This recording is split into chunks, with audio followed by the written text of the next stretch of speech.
Talking with John Barnes from the Montana State Attorney General's office. I understand we have a guilty verdict in a workers' compensation fraud case. What happened? That's right, Peter.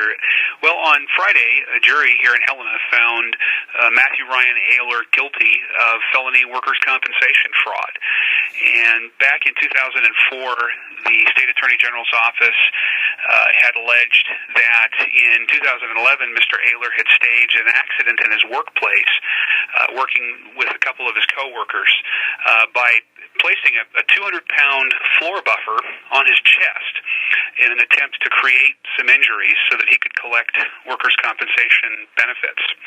And earlier this year, the two coworkers who were part of this, they pled guilty to accountability in the illegal activity, and then actually testified in court in a week-long trial and explained how all this happened and how it unfolded. And they talked about how they placed the buffer on top of Ayler's body, and one of them rocked the machine back and forth in an attempt to injure Mr. Ayler.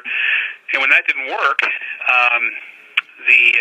one of the other co-conspirators here started punching Mr. Ayler repeatedly in the arm, trying to create bruising, so basically trying to create the appearance of a workplace injury.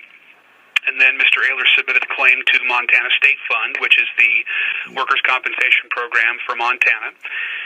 And Montana State Fund paid out approximately $66,000 in benefits to Ayler in relation to the injury from 2011.